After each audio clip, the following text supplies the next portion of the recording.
Tisha chatina zakare ukanza ndoti chatina wezionda pinda Imara chimane wacho ndini ku left side ndakabata chombo, right side ni ndenge ndina mambo.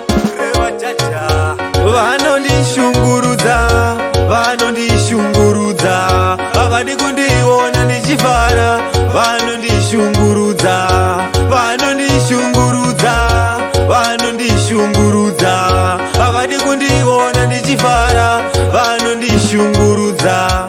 Mwari wekudenga ndiyamure, nhamo dzangu Mwari wangu udzisurudze, hama dzangu dzose Mwari dzibatsire, vanondinga vese ndoti hazvinei ndicharamba ndichinamata, ndozviziva kuti upenyu makata, varipo vari kubata akata, jira renyu Mwari ini ndichakakata.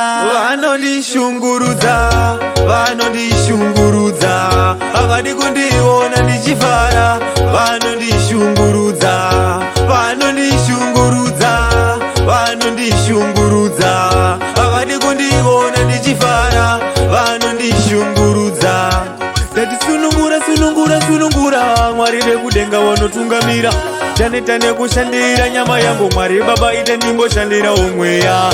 Inga Solomoni yakakumbira njere, ini mwana wenyu ndinokumbira zivo, ndizive ndirege kurasiswa newenyama. Vanondishungurudza, vanondishungurudza, havadi kundiona ndichifara, vanondishungurudza, vanondishungurudza, vanondishungurudza, havadi kundiona ndichifara, vanondishungurudza. Mwari wekudenga ndiyamure, nhamo dzangu Mwari wangu udzisurudze, hama dzangu dzose Mwari dzibatsire, vanondinga vese ndoti hazvinei ndicharamba ndichinamata, ndozviziva kuti upenyu makata, varipo vari kubata akata, jira renyu Mwari ini ndichakakata. Vanondishungurudza, vanondishungurudza, havadi kundiona ndichifara, vanondishungurudza, vanondishungurudza, vanondishungurudza, havadi kundiona ndichifara, vanondishungurudza. Ndatisunungura, sunungura, sunungura, Mwari vekudenga wanotungamira, tane kushandira nyama yangu Mwari Baba ite ndimboshandira umweya.